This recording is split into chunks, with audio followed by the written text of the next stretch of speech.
Monsieur le directeur départemental de la Seine-Maritime de l'Agence régionale de santé, cher Philippe, Monsieur le directeur adjoint du service départemental à la jeunesse, à l'engagement et au sport, Madame la vice-présidente du département de la Seine-Maritime, Monsieur le maire de Yerville, Monsieur le président du comité départemental olympique et sportif, Mesdames et Messieurs. Je suis ravie d'être parmi vous aujourd'hui, particulièrement sur cette thématique, je dois dire, parce qu'à la délégation interministérielle, depuis 5 ans, vous imaginez bien que les thématiques sont très nombreuses, et souvent quand on parle d'autisme en première intention, on ne vient pas systématiquement tout de suite sur le sport. On va venir sur tout ce qui ne va pas, on va venir, Philippe Romac l'a dit, sur l'errance diagnostique, sur le diagnostic tardif, on va venir sur les problèmes de scolarisation, on va venir sur toute une série de difficultés qu'il faut pouvoir gérer et surtout dans le cadre d'une stratégie qu'on a voulu très ambitieuse en 2018 pour pouvoir déployer un certain nombre d'actions qui vont de la recherche à l'accompagnement des familles, en passant par le repérage précoce, en passant par l'école, et effectivement le sport est pas immédiatement le thème qui vient en premier. Et pourtant, quand on demande aux familles et quand on demande aux personnes concernées dans leurs préoccupations immédiates quels sont les sujets qui les mobilisent, le sport et l'accès à la culture, je le dis, sont des sujets qui reviennent très fort. Et à la délégation interministérielle, c'est vrai qu'on a une particularité, c'est qu'on travaille avec 12 ministères. Alors quand je dis 12 ministères, c'est surtout 25 pilotes, puisque dans chaque ministère, vous avez des directions d'administration centrale, et des grands opérateurs comme la Caisse nationale d'assurance maladie, comme la Caisse nationale de solidarité pour l'autonomie, etc., les allocations familiales. Et donc, le travail interministériel, c'est de mobiliser toutes ces énergies pour faire progresser la cause. En 2018, on avait 101 actions. Et évidemment, il y avait des actions sur le sport. J'en profite pour saluer Ludivine Gondran, qui était au ministère des Sports, qui, avec son énergie, a permis de déployer en particulier une mesure phare de la stratégie 2018-2022, qui est toujours le handi-guide. Donc j'ai entendu, Madame la Vice-Présidente, le référencement des ressources dans le territoire ici, et c'est une chose fondamentale, puisqu'en fait, aujourd'hui, les familles, quand elles effectivement, elles obtiennent le diagnostic. Alors, ils ne l'ont pas dit, ni Philippe Romac, ni le Dr Rosier, mais ici, en Seine-Maritime, on a la plateforme de coordination et d'orientation la plus dynamique de France. Voilà, un travail remarquable, avec une file active qui dépasse les 2000 enfants. On a repéré depuis 2019 55 000 enfants. Alors, pas que autistes. Dans ces 55 000 enfants, on estime 40% le nombre d'enfants autistes. Aujourd'hui, tout trouble du neurodéveloppement confondu, donc autisme, pour ce qui est le thème d'aujourd'hui, mais aussi trouble du développement intellectuel, qui vient souvent s'accoler pour les profils les plus fragiles, vulnérables, sévères, au trouble du spectre de l'autisme, des diagnostics de troubles du développement intellectuel, le trouble déficit de l'attention avec ou sans hyperactivité, et les fameux troubles 10, dyslexie, dyspraxie, dysphasie. Les plateformes de coordination et d'orientation, elles accompagnent et elles déclenchent les interventions et les bilans diagnostiques pour tous ces enfants-là, qui par le passé étaient quand même dans une situation qui était globalement pas très structurée en termes de parcours. Donc désormais, ces enfants-là, 55 000 enfants, 5 000 à 6 000 par trimestre repérés actuellement, avec une dynamique qui ne faiblit pas, sont des enfants qui, quand on les repère tôt, on espère vers 18 mois pour de l'autisme sévère, vers 4 ans pour du TDAH, on a les HIP, c'est des enfants qu'on va voir arriver à l'école. C'est des enfants qu'on va voir arriver au périscolaire. C'est des enfants qui vont vouloir aller faire du sport dans le club de la ville. Donc cet objectif de référencement, il est majeur. Mais pour référencer, le nerf de la guerre, c'est de former les professionnels. Et vous l'avez très bien dit, le sujet, c'est pas une affaire de spécialistes.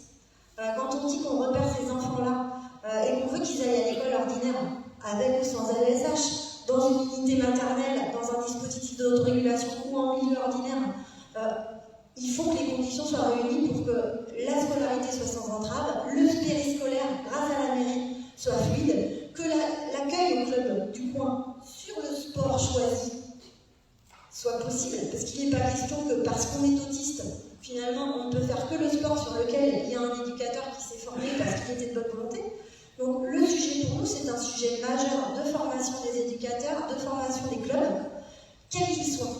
Et j'oserais dire qu'on aille du sport adapté jusqu'au club le plus ordinaire, parce qu'on doit couvrir tous les besoins. Parce qu'aujourd'hui, je parle des petits qui vont avoir, comme le dit le docteur Rosier, une trajectoire la plus ordinaire possible, mais on ne doit pas oublier toutes les personnes qui ont été diagnostiquées tardivement, qui ont fait les frais d'une politique publique qui n'était pas à niveau, parce que la France a un retard qui reste à rattraper. Mon propos n'est pas de dire que tout est réglé, hein, loin de là. Je crois que la montagne elle est encore assez haute, et on va bientôt lancer la stratégie 2023-2027. Elle est au moins aussi ambitieuse, si ce n'est plus que celle qu'on a déployée entre 2018 et 2022. Le sujet, c'est quand aussi on est dans un établissement médico-social, de pouvoir faire une activité physique. Parce que ça fait chuter les troubles du comportement, parce que c'est plus de bientraitance et c'est même bon pour les personnels qui gèrent moins de violence. Et puis, étonnamment, et à la délégation, on travaille beaucoup avec les personnes et les familles. Le parti pris, qui a été compliqué à faire comprendre même parfois à nos collègues des ministères, c'était de dire on fabrique tout avec les personnes et les familles. Donc ça veut dire qu'on écoute les besoins, ça veut dire qu'on construit. Et ça veut dire qu'on va se préoccuper de savoir quels sont vraiment les besoins. Et par exemple, sont apparus des besoins très simples. Moi, je veux pouvoir aller à la piscine. C'est un besoin qui arrive en permanence. Il y a des municipalités, parce qu'il y a de la méconnaissance, parce que le maître nageur n'est pas formé. Il y a des familles à qui on refuse régulièrement l'accès à la piscine. Ça, c'est des sujets qu'on va travailler avec l'Association des maires de France, parce qu'on doit pouvoir faciliter l'accès à la pratique sportive où qu'on soit. Et en établissement ou en milieu ordinaire, et là je passe toute la panoplie possible d'hypothèses, on doit pouvoir faire de l'activité physique sans être nécessairement dans la compétition, vous l'avez très bien dit. Et quand on a lancé la concertation de la stratégie 2023-2027, étonnamment, alors le sujet est revenu bien sûr dans les priorités. Comme l'accès à la culture, c'est des sujets qui ne sont pas du tout secondaires dans les besoins des familles et des personnes. Et on a traité donc des sujets comme l'accès à la piscine, et on a aussi traité le sport sur ordonnance, la capacité à ce que les médecins généralistes puissent prescrire de l'activité physique adaptée aux personnes autistes. Les textes ne le permettent pas complètement, donc on a aussi des aspects juridiques à regarder. Mais en tout cas, c'est un sujet qui est très au cœur de la vie quotidienne en réalité, et on doit absolument le traiter. Et il est sorti dans la concertation de la nouvelle stratégie dans le sujet santé, en réalité, considérant que quand on fait une activité physique quelle qu'elle soit, en fait, on fait de la prévention.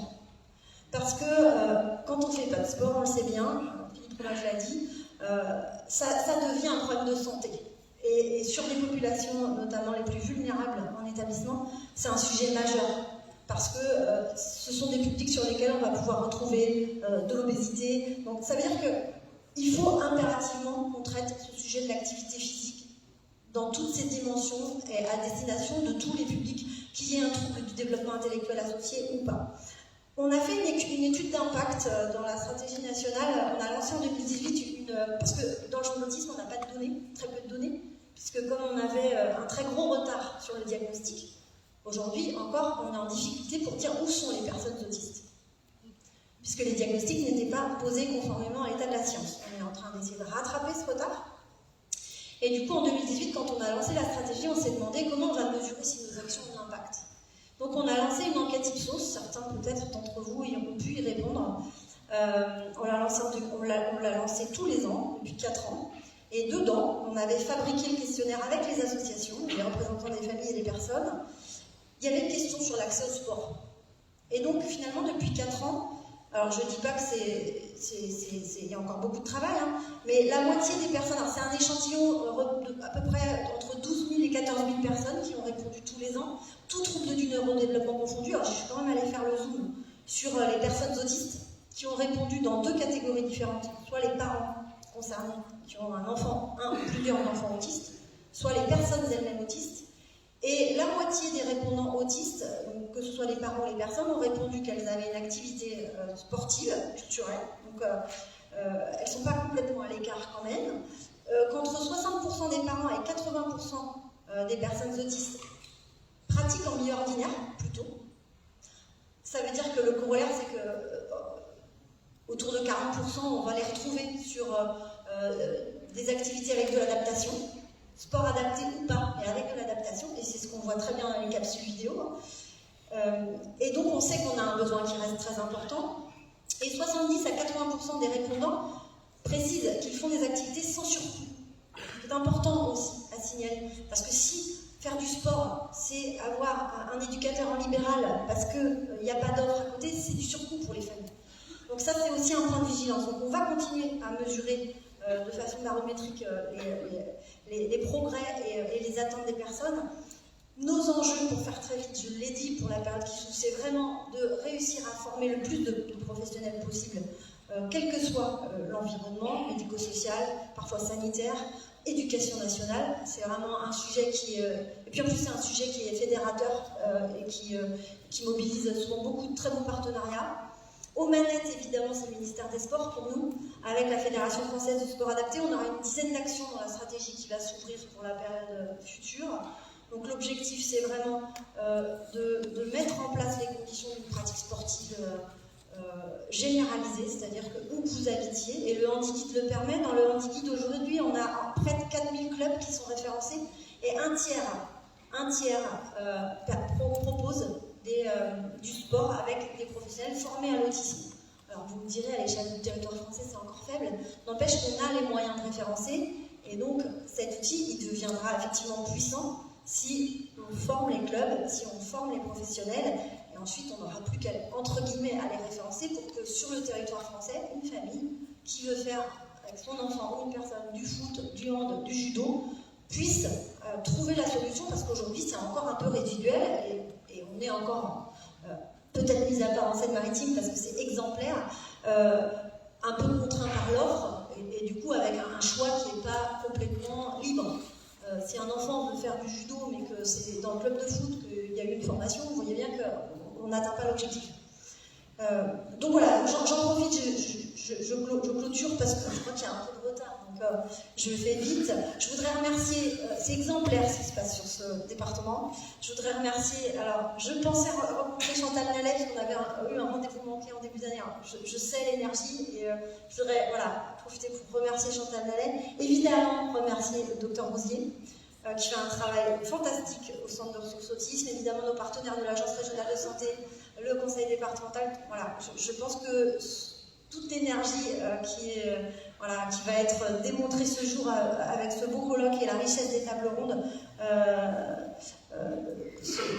va être extrêmement riche, et donc compter sur la délégation interministérielle pour essaimer, s'inspirer et vous proposer une belle page 2023-2027 pour continuer. Merci à tous. Merci.